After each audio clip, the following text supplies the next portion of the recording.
Hello. അപ്പോൾ അതേ ഞാനിന്ന് ബക്കറ്റിൽ നട്ടിട്ടിട്ട് വിളവെടുത്ത പാഷൻ ഫ്രൂട്ടാണ് കേട്ടോ ഇത്. നമ്മളെല്ലാം തറയിൽ നട്ടിട്ടല്ലേ ചെയ്യുന്നത്, പക്ഷേ ഞാനൊരു പരീക്ഷണം നടത്തിയാണ്, വിജയിച്ചു. അപ്പോൾ അതെ, അതിങ്ങനെയായിരുന്നു. സാധാരണ ഒരു പഴയൊരു പെയിൻറ്റ് ബക്കറ്റിൽ നമ്മളൊരു പാഷൻ ഫ്രൂട്ടിൻ്റെ തൈ നടുമായിരുന്നു കേട്ടോ.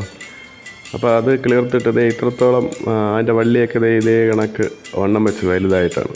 എന്നിട്ട് ഇതിങ്ങനെ ഞാനൊരു കേബിൾ കെട്ടിയിട്ട് അതിനകത്ത് വളർത്താനായിരുന്നു പരിപാടി. പക്ഷേ അതവിടെ നിന്നില്ല. രണ്ട് സൈഡും അതിൻ്റെ ബ്രാഞ്ച് വന്നിട്ട് ഒന്നതേ മാവിൻ്റെ മുകളിലേക്ക് ചുറ്റിയിട്ട് പോയി. അവിടെ നല്ലപോലെ പൂവൊക്കെ വന്നിട്ടുണ്ട് കായ്ച്ചു തുടങ്ങാൻ വേണ്ടിയിട്ട്.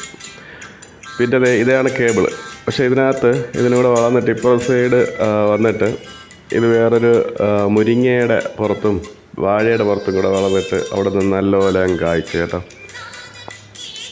ഇപ്പോൾ കാണാം കായ്ച്ചിരിക്കുന്നത്.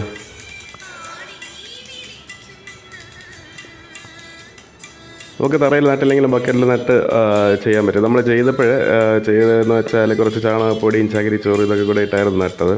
പിന്നെ ഇത് കായ്ക്കാനായിട്ട് കുറച്ച് വൈകിയപ്പോൾ ഞാൻ മുട്ടത്തോടിന് നല്ലപോലെ ഉണക്കിയിട്ട് മിക്സിയിൽ വെച്ച് അടിച്ച് പൗഡർ പോലെ ആക്കിയിട്ട് ആ പൗഡർ കുറച്ച് മൂട്ടിൽ ഇട്ട് കൊടുത്തു. അതെല്ലാ ചെടികൾക്കും പ്രയോഗിക്കാൻ പറ്റുന്നതാണ്.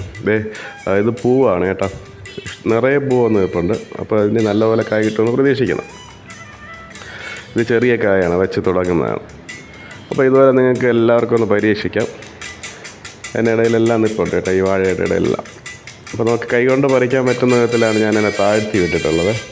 അപ്പോൾ നമുക്ക് ഫലം എടുക്കാനായിട്ട് പറ്റും. ഇത് നമ്മൾ ആ വള്ളി ഒന്ന് അപ്പുറത്തെ പറമ്പിൽ നിന്ന് ഇങ്ങോട്ട് വലിച്ചു വയ്ക്കുമ്പോഴേക്കൊന്ന് താഴെ വീണ് പോയതാണ്. പാകമായിട്ടില്ല, പക്ഷേ എങ്കിലും നമ്മൾ ചെയ്തതിന് ഫലം കണ്ടു. അപ്പോൾ എല്ലാവരും ഒന്ന് പരീക്ഷിക്കാൻ പറ്റുമെങ്കിൽ ചെയ്ത് നോക്കാം.